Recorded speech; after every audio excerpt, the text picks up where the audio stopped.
Halo guys, balik lagi sama gua Loki ID. Seperti biasa, sebelum mulai videonya, buat kalian yang sudah dukung channel ini selama ini, terima kasih banyak. Buat kalian juga yang belum subscribe, silahkan di subscribe karena subscribe itu gratis, tidak bayar. Buat kalian juga yang sudah donasi, terima kasih banyak, semoga dilancarkan rezekinya, amin. Sebelum mulai videonya, alangkah baiknya untuk kalian like video ini, itu uang parkir guys. Terima kasih dan selamat menonton.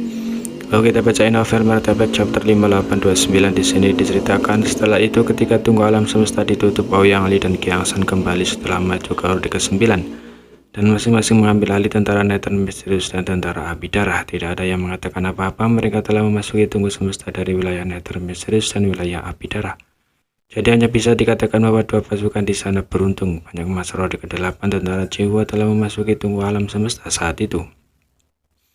Tetapi tidak satupun dari mereka yang mampu menerobos ke orde ke-9. Pada saat Qiao dan Wu Qing melepaskan diri, berbagai pasukan semuanya menunggu dengan penuh semangat, berharap kedua orde ke-9 ini akan mengambil alih pasukan mereka dan memperkuat kekuatan pasukan mereka.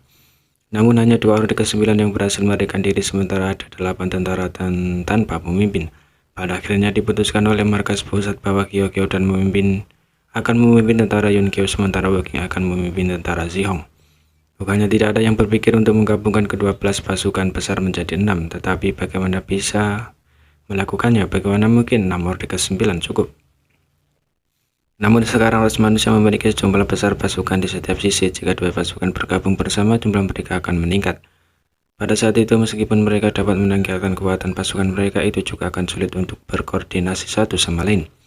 Terlebih lagi di masa depan ras manusia akan menghasilkan lebih banyak lagi orde ke-9. Ketika saat itu tiba, apakah mereka harus membagi pasukan mereka? Dengan pertimbangan tersebut, markas pusat bersikeras mempertahankan status quo dari 12 tentara. Namun dengan cara ini, setengah dari pasukan tidak akan memiliki orde ke-9 yang bertanggung jawab. Dan markas pusat tidak punya pilihan selain memobilisasi roh suci untuk membantu dalam pertempuran dan menjaga keseimbangan. Markas pusat juga punya kesulitan sendiri. Apa yang kamu teriakan? Mendengar keluhan Zhao Li, Wang Qian mau tidak mau berteriak. Aku tahu emosi Zhao Li berapi-api, tapi bukan karena dia tidak tahu apa yang baik untuknya. Biasanya dia tidak akan membicarakan hal seperti itu, tapi situasi saat ini terlalu tidak menguntungkan dan ada kemungkinan besar dia akan jatuh di sini. Ketika seorang akan mati, bagaimana dia bisa peduli tentang hal lain? Jika kamu memiliki kemampuan, kamu dapat maju ke orde ke-9. Ketika saatnya tiba, kamu akan bertanggung jawab atas tentara Jiwa. Marah Wang Qiang. Zhao Li sangat marah. Maju pantatmu, orde ke-8 adalah batasku, dan para bajingan dari departemen logistik itu, mengapa mereka tidak setuju jika aku ingin menggunakan jasa pertempuranku untuk menukar bahan dan memodifikasi kapal perangku? Pahala pertempuran saya diperoleh dengan susah payah. Mengapa saya tidak bisa memodifikasi kapal perang saya?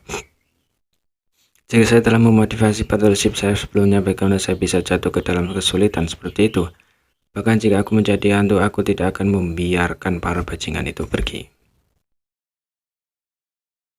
Wang Qiang tetap diam dan fokus membunuh musuh. Battleship mereka adalah battleship standar yang disempurnakan oleh artefak refiner dari departemen logistik. 99% tim menggunakan battleship jenis ini. Setiap battleship akan menghabiskan banyak sumber daya untuk disempurnakan. Pada tahun-tahun awal, ras manusia tidak melarang tentara mereka menggunakan jasa pertempuran mereka untuk menukar bahan untuk mengubah kapal perang mereka. Pahala pertempuran diperoleh dengan nyawa mereka sendiri, jadi para tinggi tidak akan membatasi prajurit mereka untuk menggunakannya. Karena itu banyak orang suka melakukan ini. Jika mereka ingin melakukan pekerjaan dengan baik, mereka harus terlebih dahulu menggunakan alat mereka. Dan jika kapal mereka dimodifikasi menjadi lebih kuat, mereka tidak hanya akan dapat mempertahankan hidup mereka di medan perang, tapi mereka juga akan dapat membunuh lebih banyak musuh secara efektif. Kembali ketika yang memimpin Dawn Squad di Battlefield, mereka telah menghabiskan banyak sekali manfaat pertempuran untuk memodifikasi Breaking Dawn Battleship. Dapat dikatakan bahwa sebagian besar manfaat pertempuran yang diperoleh yang telah diinvestasikan ke dalam Breaking Dawn saat meningkatkan kekuatannya dan memungkinkan Dawn Squad untuk bertahan dari pertempuran berdarah seperti ikan di dalam air. Namun dalam beberapa tahun terakhir, para petinggi tidak membiarkan ini terjadi. Bukannya para petinggi tidak tahu manfaat dari memodifikasi kapal perang, tapi saat ini sumber daya ras manusia kekurangan pasukan, dan setiap satu dari mereka harus dihitung dengan hati-hati. Jadi bagaimana mungkin ada akapan tambahan untuk para prajurit untuk memodifikasi kapal perang? Hanya beberapa ragu elit yang telah lulus aplikasi dan memperoleh persetujuan yang dapat menggunakan manfaat pertempuran mereka untuk menukar bahan untuk mengubah kapal perang mereka. Meski begitu, jumlah manfaat pertempuran yang perlu mereka gunakan akan jauh lebih besar dari sebelumnya. Pada saat ini Zhao Li mengutuk orang-orang dari Departemen Logistik agar tidak masuk akal.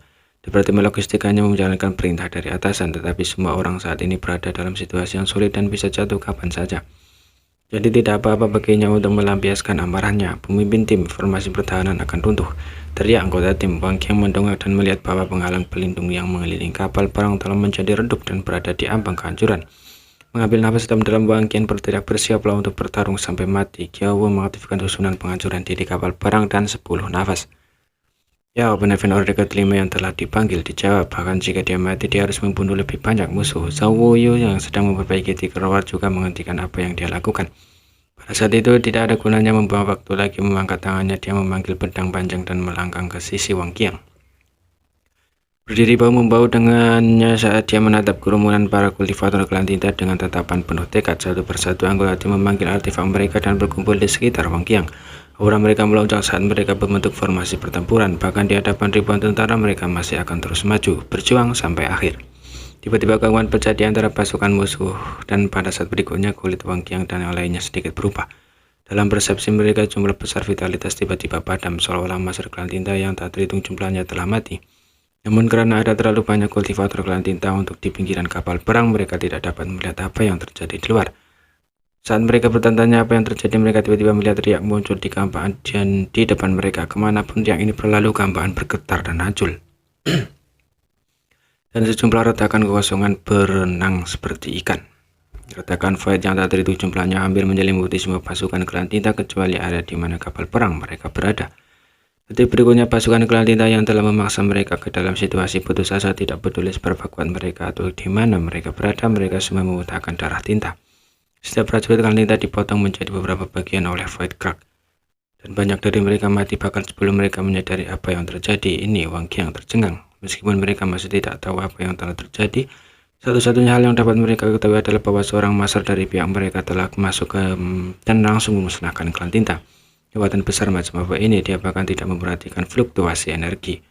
Hanya sedikit riak yang menyebar dan membentuk Void Crack. Semua master klan tinta yang mengumpul di sekitar kapal perang benar-benar musnah, termasuk beberapa tuan feudal yang tersembunyi. Pada saat berikutnya, sosok tiba-tiba muncul di gunung mayat dan lautan darah. Bertukar pandang dengan Wang Qiang tapi tidak mengatakan apa-apa. Setelah memastikan bahwa mereka aman dan sehat, dia hanya mengaku ringan sebelum mengambil langkah maju dan menghilang.